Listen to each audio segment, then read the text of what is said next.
Joining us today is Karen O'Donnell. Karen O'Donnell is the creator of Your Inner GPS System. Karen is the coach, an inner GPS coach, and she assists clients in uncovering and clearing out limiting beliefs that are roadblocks that are encountered upon life's journey that help us to step out of our own way, to live the life of the potential that we actually have. Karen has written about her inner GPS system in her #1 best-selling book, Discover Your Inner GPS. Karen, you're very welcome to Recovery Hour guest vlog today. Sandra, thank you very much, and I'm delighted to be on your programme. Thank you. Thank you. And I want to explain to the viewers that I asked Karen to come and talk to us today because Karen's book is one of those books that, for a reader like me that needs to be able to understand the information very accessibly, and Karen has written about limiting beliefs in a language that makes it very easy to understand and identify what your own limiting beliefs are. So Karen, we are handing the stage over to you to help us understand what is a limiting belief. Thank you, Sandra. Limiting beliefs. Beliefs are what are put in place for us as children. Not religious beliefs, but it's things we take on board as a belief. Our life depends on it, and they can be, some of them can be helpful. They're rules that our parents give us, don't cross the road, it's not safe, all these things. They preserve us. Limiting beliefs are rules we take on board that limit us, that might even mute part of our personality. We take them on board, and so we might take on board a belief that we're not good enough, that we can't fit in, that we're unlovable. There are hundreds of beliefs, and we take these on board based on perhaps an incident in our childhood, usually before the age of 10. That's very interesting, Karen. And what part of the process can you give the viewers today to help them recognize what their own limiting beliefs might be? Is there a little tip you can give our viewers today? A limiting belief is what the mind puts in place to keep you safe.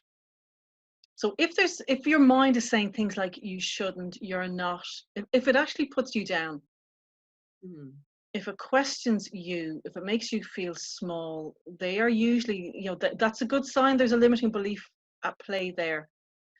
Whereas if you have the voice in your head saying, wow, you can do anything, they're more expansive and positive.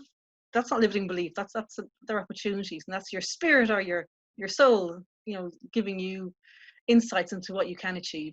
But if it's a voice in your head saying, oh, look, there you go, you'll never fit in, nobody loves you, that's all feeding from a limiting belief. It's where we use our reticular activating system. If we have a thought that's negative, then our mind is on lookout to find it, to get confirmation that's true. So if we have a belief you're not good enough, your reticular activating system is basically just looking out for signs to make that a true statement. And so you'll be zoning in on that. Look, I knew it. I knew I was no good. There could be other times when we are good, but we don't actually just look at those. So it's a programming, an early programming.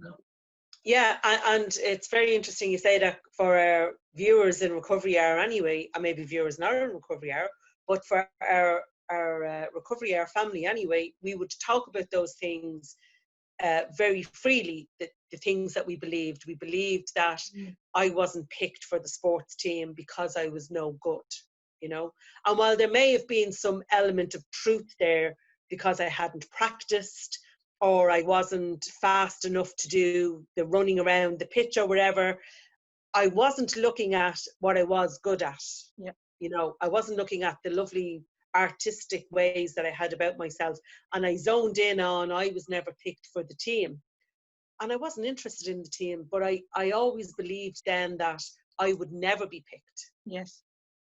And it did actually, now that you say that, it did actually stop me from even venturing into any kind of physical activity in a competitive way, because I just assumed I'd never be a part of the team. And so you can see there, Sandra, that's a great example of where one limiting belief can lead you into actually, closing in on yourself even more. Yeah. Not venturing out. Oh, I'm not even going to try that. Why bother? I'll never be picked. Nobody likes me.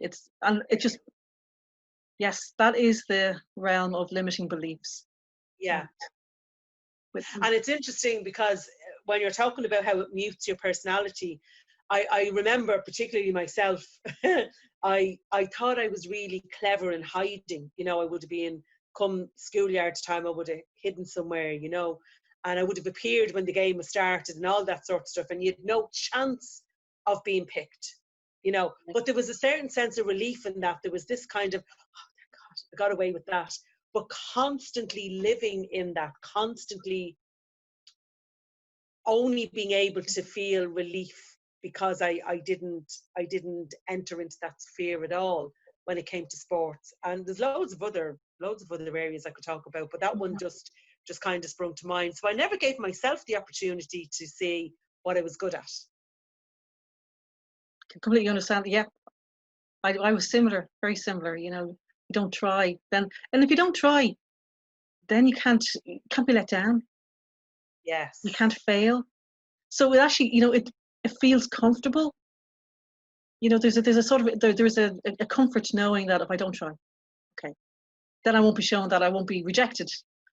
You know, so all that plays into it.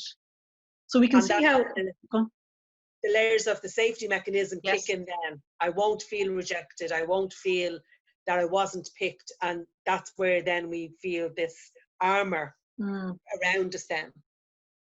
Absolutely. Yeah, absolutely.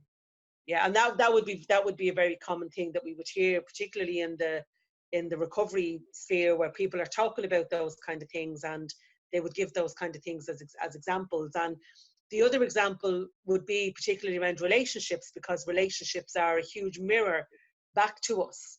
But if I'm understanding correctly, if I feel I'm not lovable, it's unlikely that I will attract a person into my life who wants to love me or wants to receive my love. And if I do attract that person in, I'm going to look for the ways where love isn't. Yeah. Because I believe I can't have love in my life. Absolutely. And you said it there. If you have a feeling I'm unlovable, that's what you're putting out there. So your reticular activating system again has a belief I'm unlovable. It is going to look for proof that that's a true statement. So you'll attract people in who make you feel unlovable, who treat you badly. Or if actually a good person manages to bypass your filtering system, your mind will say I'm unlovable. So in order to make that a true statement, you'll act out. You'll do stuff that'll make that person either leave you. And there again, true statement, you're unlovable. I'm unlovable. Yeah, it's what a system, and it's quite intricate, that whole limiting belief. But we need to just cut through it. Yes. And the inner GPS, just explain to us a little bit about what that is. Actually, no, do you know what? We're going to go to a break and we're going to talk about what the inner GPS is, and then how that helps us to recognize our own limiting beliefs and what then we can do to move beyond them. So stay tuned. We'll be back after this break. Lovely.